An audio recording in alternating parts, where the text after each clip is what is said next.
not made equal. All human beings are made very differently. And there is no way that we all want to conform or confine human beings to behave in a particular way or express themselves in a particular way. For those of you who think they are gifted in expressing yourselves or projecting your frustrations, not everybody can be like you. And as a mature human being and a leader, what we need to learn is how to tolerate each other. If you know that this particular person has this kind of character, then know how to tolerate that character and respect who they are. Because we all have different characters.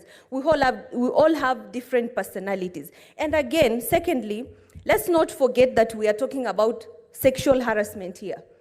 This is something that has been downplayed over so many years, and a lot of us have gone through so many frustrations of refusing to be employed because of sexual advances from particularly the men.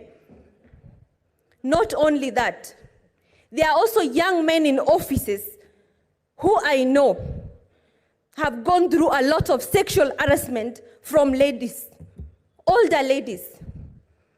And I'm very frustrated as a young person in this country because that has been the norm within this nation, that somebody will be asked for sexual favors. If you don't conform, you remain jobless.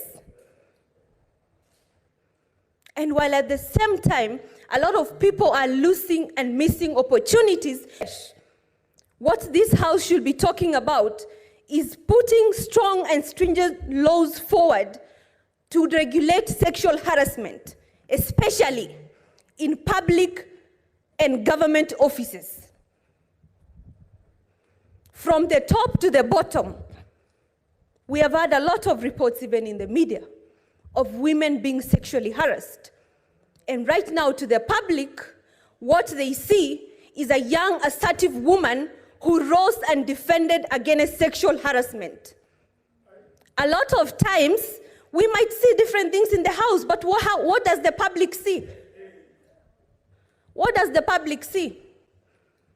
And a lot of times, when assertive women come out and defend their position on these issues, their heads are pressed down.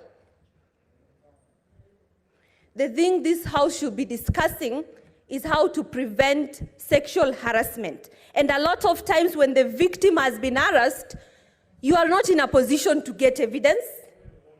Things flow and you don't have evidence.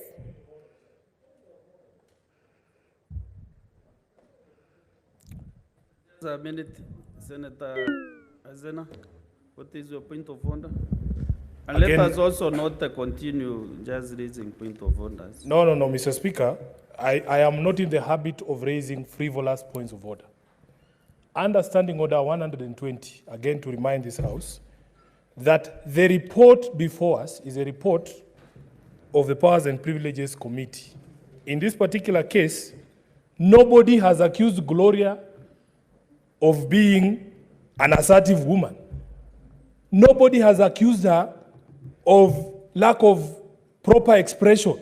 We are not saying she cannot express herself. She's one of the most eloquent senators in this House. The report of the House is very simple. She made allegations. She needed to substantiate. She failed to substantiate. There are consequences of dragging people's names through the mud, and then you don't say it. You don't come here to lecture us about sexual this, sexual that. Show us the evidence. Show us the evidence. Nobody is interested in sexual advances here. Senator Sifuna. Senator Sifuna, you know you cannot put exact ones that any senator should use in this House. As long as she is contributing on this particular matter. She is contributing on this particular matter. If I reason she is defending women and the young leaders, young women leaders. So to me, she is not out of order. Senator Azena, proceed and conclude your minutes. Thank you, Mr. Speaker. This is exactly what happens when young women are assertive in this country. And it is time, Mr. Speaker, some people, I am. Honourable members, Senator Zena, I am, and I have the right to be heard. She'll Because, be under Mr. silence. Speaker, protect You me, will have Mr. your Speaker. time to get to the floor. You will have your Protect me, time. Mr. Speaker, from people exhibiting chauvinism, male chauvinism. Senator Zena, stop addressing members. Just proceed and conclude your Thank you. contribution. Thank you, Mr. Speaker. Mr. Speaker, Senator Sifuna does not utilize my eyes. I do not use your eyes to read the report, nor do you live with me. There is no way you will know if I read the report or not. So stick to your lane. Senator Zena, stop addressing members directly. Address the chair kindly. Thank you, Address the Mr. chair. Speaker. Mr. Speaker, as I continue, like I reiterated, that what we need to discuss in this house is how to protect people and young women especially from sexual harassment. Why? Because a lot of times when these allegations are made or we have cases like this, a lot of times it's thrown under the bus because there is no evidence. And in a lot of instances when this is happening, you do not even have time to get evidence. So, Mr. Speaker, we need to be very fair in how we approach these issues and know that this house is a house for all of us and everybody deserves respect. I do not agree with the insults labeled against our fellow colleagues, but at the same time, you do not see every problem. When you have a hammer, you see every problem as a nail. We must not use hammers to correct or guns to deal with very small problems. Thank you, Mr. Speaker. Thank you.